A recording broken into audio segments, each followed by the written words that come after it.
突然ですが、皆さんは何のために仕事をしていますか？私が人生で大切にしたいと思っていること、私が猫ちゃんたちから学んだ生き方のヒント、怖い話を一つ。会話で使う日本語を話せるようになるために何かいい方法はありますか？おすすめの方法の一つは、今日は仕事と人生についてお話しします。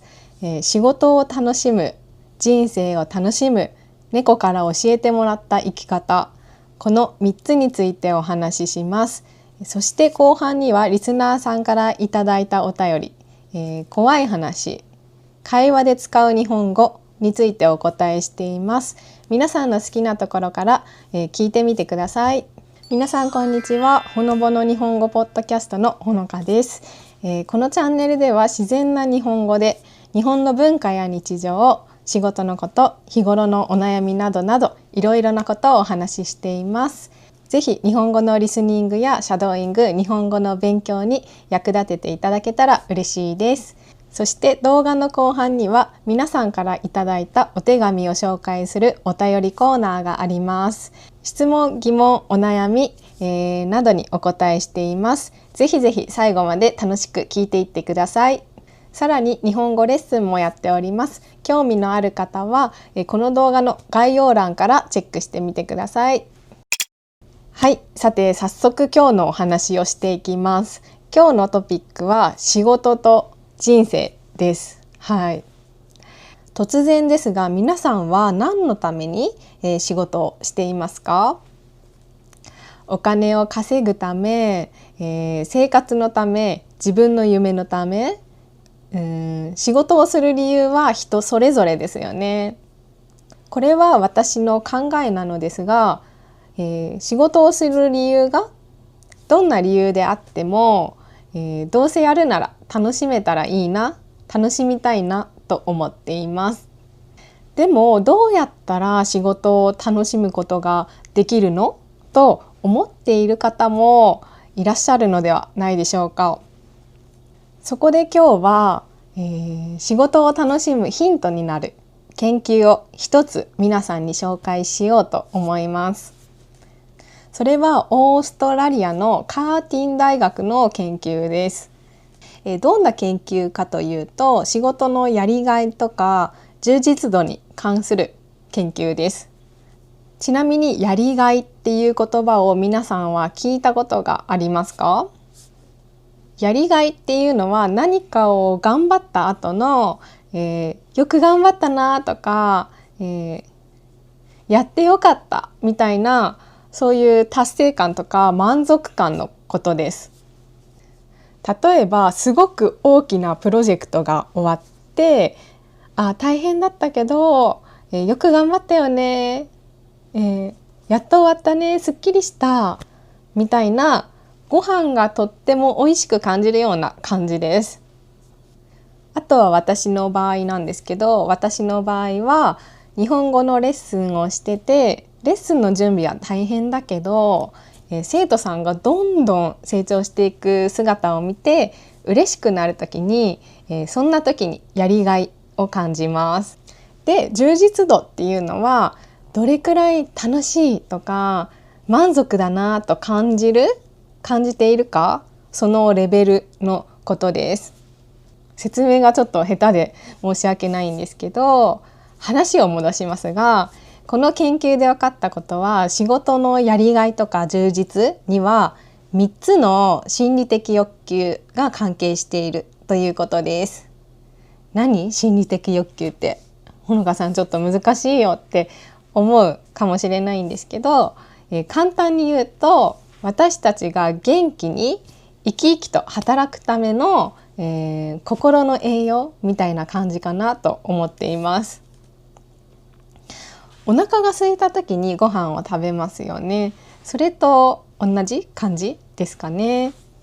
私たちの心にもこういう風にありたいっていう、そういう自然な欲求があります。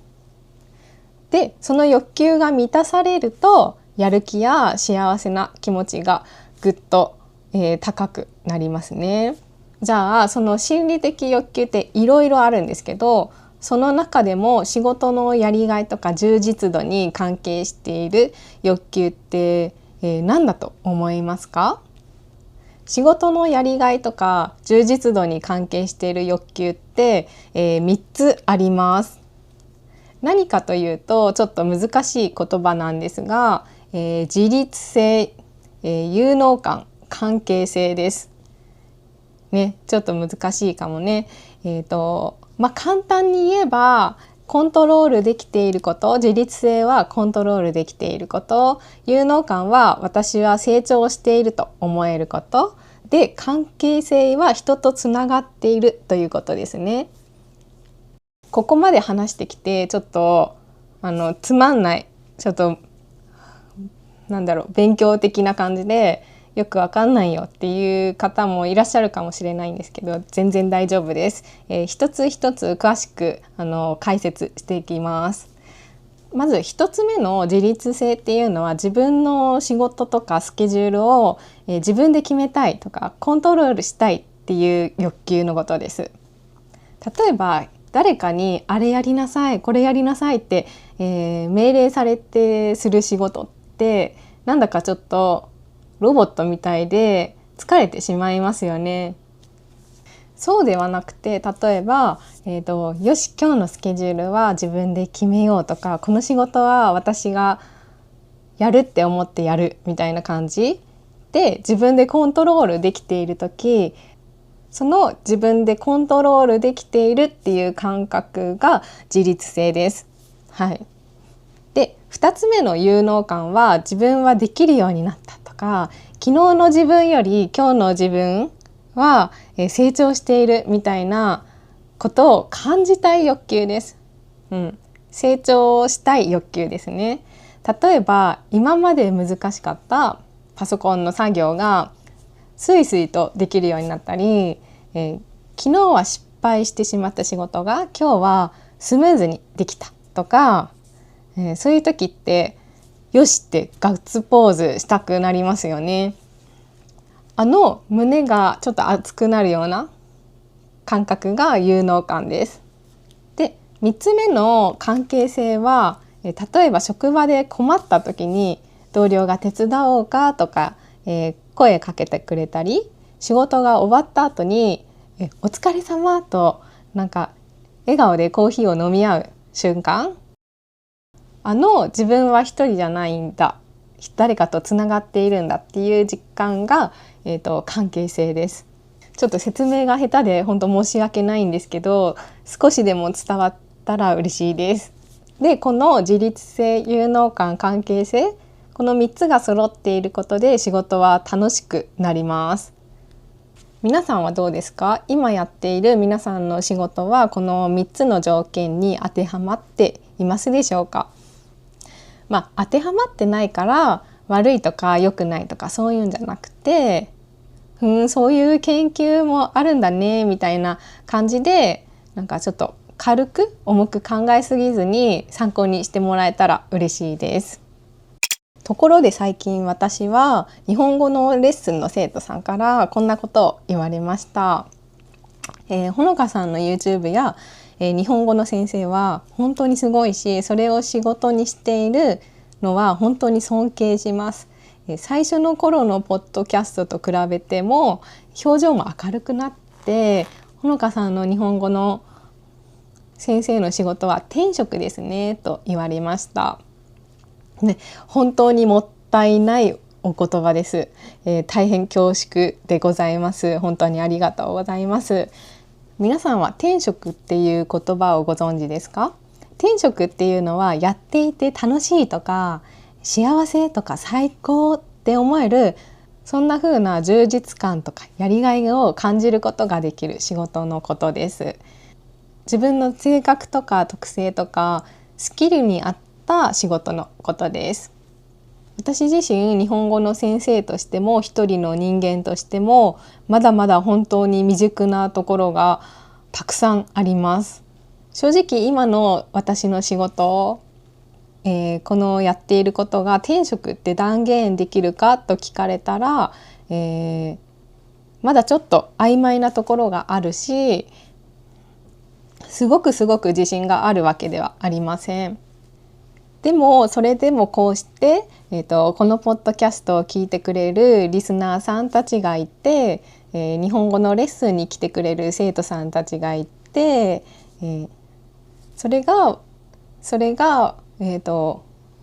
私のやりがいとか充実感になっているのは、事実です。本当に皆さんいつも本当にありがとうございます。心から感謝しています。自分に 100% ぴったり合う仕事を見つけることって簡単なことじゃないし、もしかしたら死ぬまで見つからないかもしれないですよね。だからいろんなことをしながら、これは違うな、あれは違うな、これはいいかもみたいな感じで試行錯誤しながら、もがきながら見つけていくしかないのかなと思っています。次、今日のトピック2つ目の、仕事と人生の2つ目のパートに行きますね。2つ目のパートは、人生を楽しむについてです。人生を楽しむ。これは私の課題でもあります。とっても難しい。いや、難しいって言っちゃうとなんかあれだから、私の課題でもあります。どうせ同じ時間を生きるなら楽しく幸せに生きていきたいって思うのが人間ですよね。今回は研究とか論文とか調査とかそういうソースがあるわけじゃないんですけど、私が人生で大切にしたいと思っていることをシェアしたいと思います。人生で大切にしていること、したいと思っていることをシェアすると言っても、私はまだまだ若輩者ですし、私の言っていることが正しいとか絶対とかじゃあ全然そんなんじゃないです。だから今から私が言うことは、私がただこう思ってるよ、こう考えてるよ、こう感じてるよみたいなことです。なので皆さんもこれを聞いて、ほのかさんってそういうふうに思ってるんだとか、そういう考えもあるんだなみたいな感じで、気軽に聞いてもらえたら嬉しいです。じゃあ早速、私が人生で大切にしていること、生きていく上で大切にしていること、それは健康、つながり、ユーモアです。他にももっといろいろあるんですけど、例えば目の前のことに集中することとか、考えすぎないこととか、足るを知るとか、たくさん笑うこととか、ポジティブな言葉を使うこととかね、いろいろあるんですけど、とりあえず今日は健康、つながり、ユーモア、この3つです。とってもなんか普通のことだよねって思うかもしれないんですけど、私はこれが大切だと思っています。じゃあまず1つ目は健康です。やっぱり体が元気じゃないと仕事もできないですよね。遊びもできないしね。私自身以前体調を崩したことがあります。ね、その時に初めて健康って本当にありがたいだなって痛感しました。大切だなってね。体が資本ってよく言いますよね。体が資本っていうのは、私たちの体のは全ての土台、全てのベースという意味です。家で言うなら、一番下の基礎の部分ですね。コンクリートの部分ですね。ここがしっかりしていないと、どんなに素敵な家を建てようとしてもグラグラして倒れてしまいますよね。崩れちゃいますよね。それと同じで、人生のベース、基礎も健康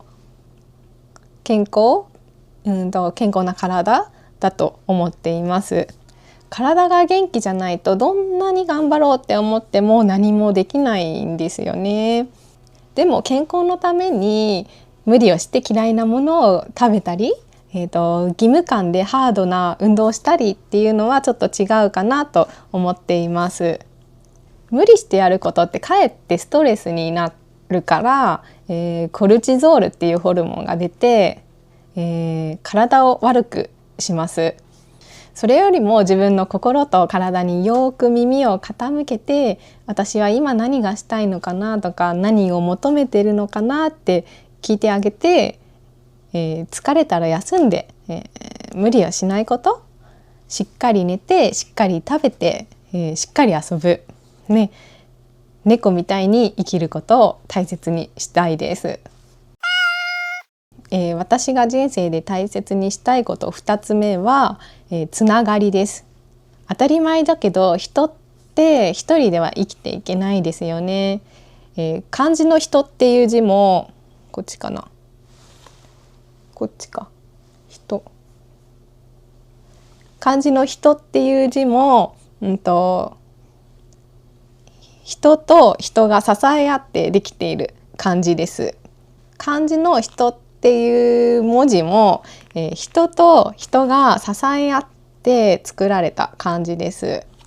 私自身一人の時間も本当にとっても大事な時間で、だけどそれと同じぐらい人と過ごす時間も大切です。大切にしたいなって思っています。やっぱり人と関わることでしか感じられない喜びとか嬉しさとか温かい感情ってありますよね。誰かと一緒になんかふざけて笑い合ったりとか、ご飯を食べて、時間を共有するとか、そういう人と一緒にいる時間は本当に素敵でかけがえのないものだと思っています。で、最後3つ目はユーモアです。これは特に私が大切にしたいことです。笑うことって本当に私の中でとっても大切です。さっきから大切なことをたくさん、大切って大切なことばっかり言ってるんですけど、笑うことって本当に、いいなと思っています。笑う角には福来たるっていう言葉をご存知ですか？意味はいつもニコニコ笑っている人のところには自然と幸せや幸福がやってくるという意味です。別に幸福が欲しくて幸せになりたくて、笑うのが大切って言ってるわけではなくて、ただ単に笑うことが好きだから、笑うことが幸せだから笑いたいんですね。もちろん安心安全な環境とか人との健全な関係が大前提、健全な関係があるのが大前提ですが、日々の生活の中で笑うことを大切にしたいと思っています。なので日常の中の面白さを意識的に、探そうというふうに心がけています。癖づけだと思っています。最初は意識して面白さを見つけていても、それがだんだん、自分の習慣になって性格の一部になっていくと思うんですね。笑うのが嫌いな人っていないと思います。ユーモアを忘れずに、笑って生きていきたいです。最後は、猫に教えてもらったことです。皆さんもご存知の通り、私の家には猫ちゃんがいます。もし猫ちゃんを飼った人ならわかると思うんですけど、猫ちゃんって言葉では言い表せない不思議な魅力がありますよね。とある本に猫ちゃんの魅力は人間と違うことと書かれていました。そうですよね。自由で気ままな、猫ちゃんの姿は人間とは全然違いますよね。ちょうど来ました猫ちゃん。ね、猫ちゃん、ポンちゃんです。ポンちゃん。ね、違うからこそ猫ちゃんから学ぶことが本当にたくさんあると思います。猫ちゃんと生活していく中で、私が猫ちゃんたちから、学んだ生き方のヒントを、いくつかご紹介しようと思いますね。猫から教わったことは大きく分けて4つあります。4つあるよ。ね。ありがとうね。1つ目は自分の心のままに生きることです。疲れたら休む、嫌なものは嫌と伝える、そんな素直さを持つことです。うちの猫ちゃんたちを見ていると本当にわかりやすいです。眠くなったらどんな場所でも寝るし、撫でてほしくない時は猫パンチをして逃げていくし、好きなものは好き、嫌いなものは嫌い、ね、とてもはっきりしています。自分の気持ちに、猫ちゃんたちは自分の気持ちにどこまでも素直です。そんな姿を見ていると、人間も本当はこういうのでいいんじゃないかなと思えてきます。じゃあ2つ目は自然体でいることです。人に好かれようと無理したり、よく見せようとしないことです。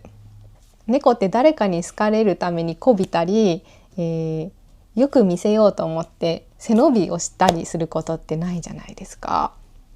ただそこにコテンって寝転んでいるだけ、マイペースに毛づくろいしているだけでも十分すぎるほど愛おしいですよね。でそんな姿見ていると、誰かの目を気にしすぎて、無理をしなくてもいいんだなって、教えてもらえます。で3つ目は今を生きることです。過去の失敗を気にしたり、未来の不安に怯えたりせずに、目の前の瞬間を全力で楽しむことです。猫って過去の失敗を振り返って、昨日はうまく着地できなかった、遊べなかったなんて悩んだりしないですよね。多分なんですけど、もちろん失敗から学習することはあるとは思うんですけど、目の前にあるおもちゃとか日向ぼっこに 100% 全集中していますよね。今この瞬間を 100% 楽しんでいると思います。そんな姿を見ると、私も過去や未来の不安ばかり気にしないで、目の前のことを楽しまなきゃなって、思わせてくれます。そして4つ目はしっかり食べてしっかり寝て、しっかり遊ぶことです。よく寝てしっかりご飯を食べて、おもちゃを見つければ真剣に遊ぶ。猫ちゃんは基本に忠実というか本能的というか、生きることの基本をとっても楽しんでいますね。猫ちゃんたちを見ていると、人間の元気の源っていうのも結局はそこに尽きるんじゃないかなと思っています。本当に猫ちゃん見てると、これでいいんだよね、こういう生き方でありだよねみたいな感じで肩の力がふっと抜けます。フランスの哲学者のモンテーニュさんのこんな言葉があります。私が猫と遊んでいるとき、私が猫を相手に暇つぶしをしているのか、猫が私を相手に暇つぶしをしているのか、私にはわからない、ね。これ本当にすごく共感します。私もいつも猫様たちに遊んでもらってるなと、思いながら過ごしています。猫に何されても嬉しいですよね。猫パンチされても、甘噛みされても、引っかかれても、おトイレの掃除だって、私にとってはもうご褒美です。ね、トイレのちょっと臭いけど、たくさんうんち出たね、偉いねみたいな感じで、嬉しいです。ちなみに人間の一生のことを人生って言いますよね。じゃあ猫の一生は何なの？なんていうか知っていますか？そう、猫の一生なんて言うでしょうか？それは、猫の一生は猫生、病生とも言ったりします。猫の一生は猫生と言います。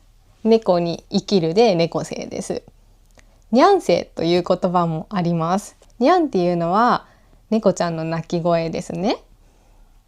で、その猫ちゃんの鳴き声と人生の生を合わせてにゃん生と言います。ちなみにワンちゃん、犬の場合は何でしょうか？そう、犬生です。県政とも呼びます。で、湾政という人もいるそうです。はい、面白いですよね。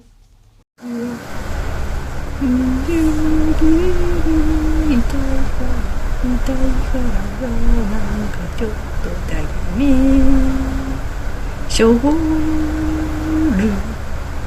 ズンチャッチャズンチャッチャ尻尾が動いてる。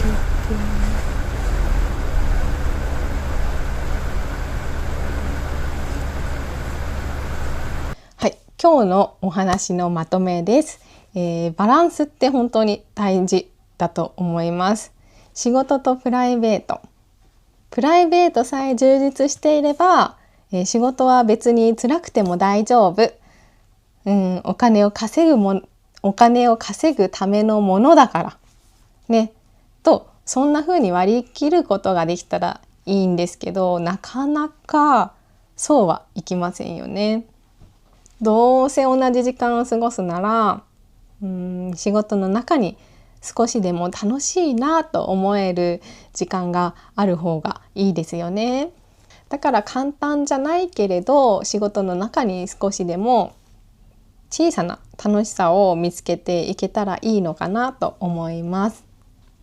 もしちっとも仕事が楽しくないよ、つまんないって思っている方がいらっしゃいましたら、一番最初にお話ししたように、仕事にコントロール感、そして成長感、つながり感があるのかチェックしてみるのもいいと思います。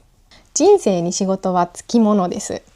ものすごくお金持ちとか、庭からお金が、湧いてくるとか、食べ物が湧いてくるとか、生活用品がポコポコなんか自然発生する、そういう特別な状況じゃない限り、私たちの人生から仕事を切り離すことはできないですよね。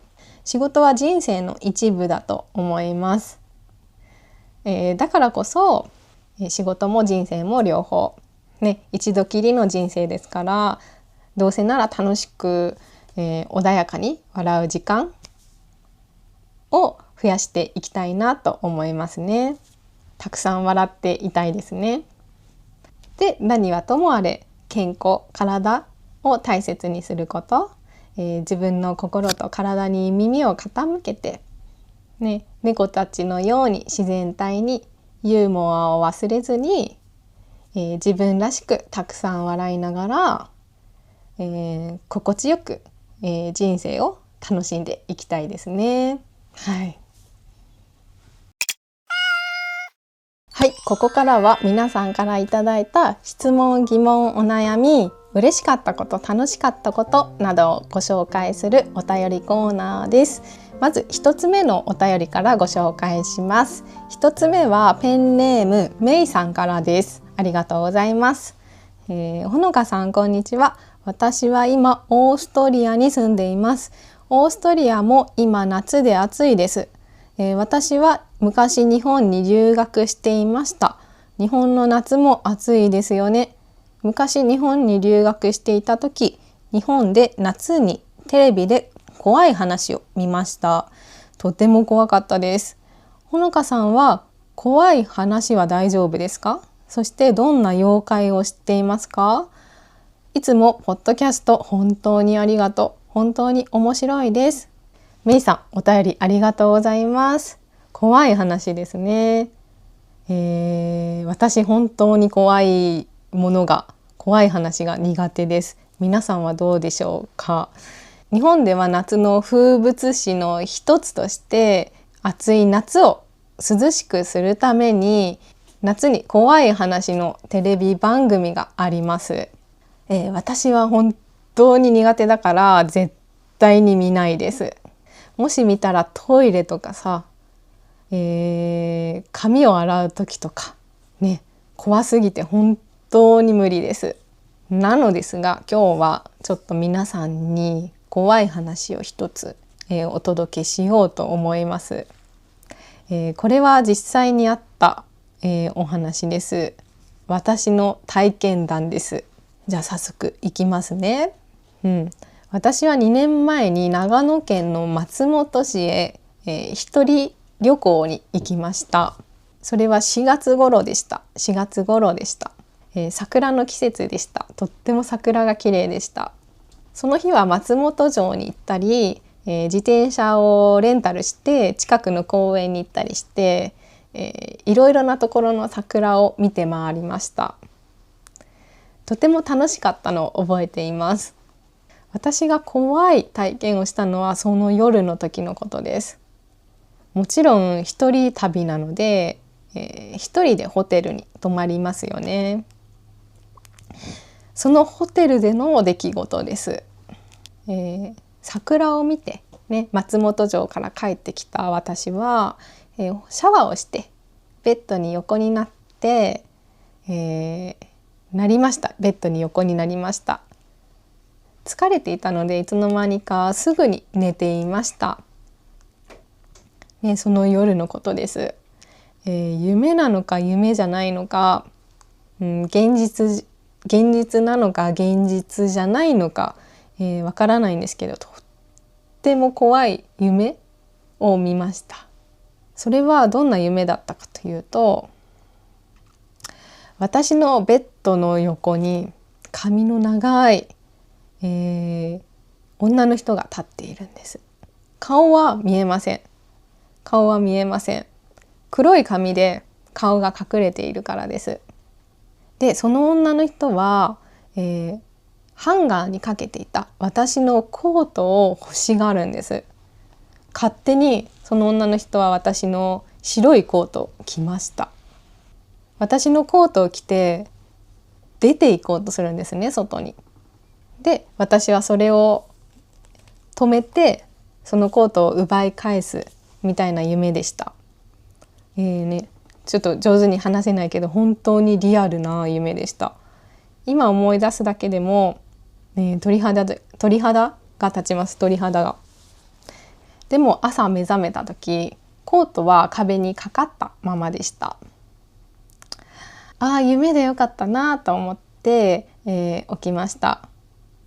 でも帰りの電車の中でなんかよく考えてみると本当にとてもリアルだったし、本当に夢だったのかなと疑いました。実際にそこに幽霊がいたぐらい本当にリアルだったんですよ。よくお化けと会った時って会ったその瞬間はお化けとか幽霊とかって思わない、気づかないって言うじゃないですか。で、後から考えてみたらそういえばちょっと不自然な状況だったし、あれはもしかしたらそういうこと？お化けだったの？幽霊だったの？みたいな感じで気づくらしいんですよね。あれ後からお化けだったって気づくんだそうです。だからあの日のことは本当に夢だったのか、本当にあったことなのかなかったことなのかわからないんですけど、本当に怖かったです。だからその時から一人で旅行をするのは少し怖いです。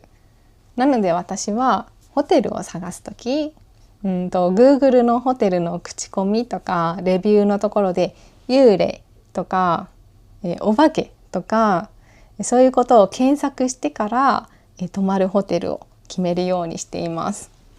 たまに本当に出てきます。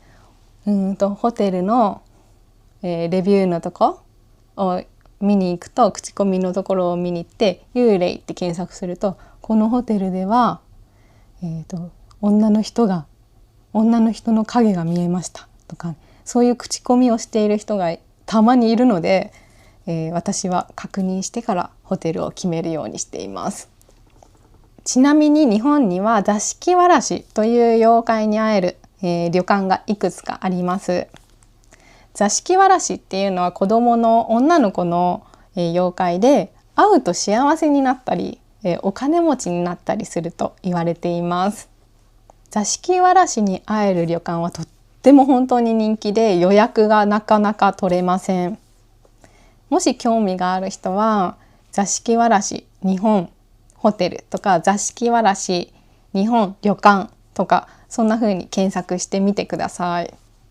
夜寝ている時に、子供の笑い声が聞こえたり、光が見えたり、あとは、子供が走る足音が聞こえたりするんだそうです。はい、メイさんお便りありがとうございました。もし怖かったらごめんなさい。そしてリスナーの皆さんは怖い経験や体験をしたことがありますか？幽霊、お化け、妖怪見たことありますか？すごく怖いんですけど、もしあったら、見たことがあったら、出会ったことがあったら、ぜひコメントでシェアしてみてください。暑い夏を涼しくしていきましょう。続いて2つ目のお便りはペンネームソンさんからです。ほのかさん、こんにちは。いつもポッドキャストありがとうございます。いつも楽しく聞いています。私は将来日本で働きたいです。日本語を勉強していて思うのは、日本語は本当にたくさんの表現があって、教科書の文法を勉強しただけでは会話の日本語を全部知ることができないということです。勉強すればするほどたくさんの表現があって、実際の会話やアニメやドラマで何を言っているのかわからないことも多いです。会話で使う日本語を話せるようになるために何かいい方法はありますか？はい、ソンさんお便りありがとうございます。教科書と実際の会話ってやっぱりちょっと違いますよね。おすすめの方法の一つは漫画です。漫画。私の知り合いに日本語の学校で働いている、ALT の先生がいるんですけど、その方は日本語が本当にとっても流暢です。その方にどうやって日本語を勉強したの？何で日本語を勉強したの？って聞きました。そしたらドラえもんの漫画とおっしゃっていました。漫画の長所は絵があることです。絵があることです。文字だけとか、本みたいに文字だけとか、ラジオみたいに音声だけとかじゃなくて、絵と言葉がセットになっているのが漫画の長所だと思います。言葉、文字と一緒に、登場人物の表情とかね、状況を見ることができるから、日本語をもっと理解しやすいですよね。絵があるところが長所なら、アニメも同じじゃないって思うかもしれませんね。漫画とアニメの違いは、漫画にはオノマトペがたくさんあるところです。漫画は本当にオノマトペの宝庫です。宝庫。生徒さんの中でもオノマトペが日本語の勉強の中で一番難しいという方が、多いです。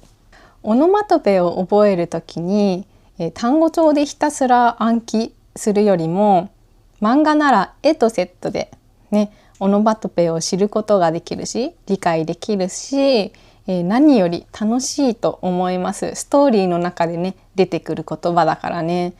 それで、それに何度も同じオノマトペが繰り返し出てくるから、気がついたら自然と、覚えられると思います。ちなみになんですけど、最近私が好きな漫画を紹介してもいいですか？最近私が好きな漫画は君と宇宙を歩くためにという漫画です。どんな漫画かというと、普通に生きることが難しい高校生2人が、お互いに影響を受けながら少しずつ自分なりの歩き方を見つけていく、心温まるヒューマン青春、ストーリーです。主な登場人物は2人いて、1人は小林大和くんです。金髪でヤンキーっぽく見えますが、実は勉強やアルバイトが続かず、みんなが当たり前にできることが、できないことに、密かに悩んでいる男の子です。で、もう一人は小林くんのクラスにやってきた転校生の宇野圭介くんです。大きな音とかマルチタスクが苦手とか、人と同じように生活するためにちょっと工夫が必要なそんな男の子です。その生きづらさを抱えている2人がお互いに影響し合いながら、自分のペースで、進んでいく姿がとても温かくて、誰しもが抱える生きづらさとかうまくできないもどかしさを優しく包み込んでくれるようなね、そんな空気感があって、すごく温かいストーリーです。本当にいいお話です。皆さんは漫画を探すときどんな風に探しますか？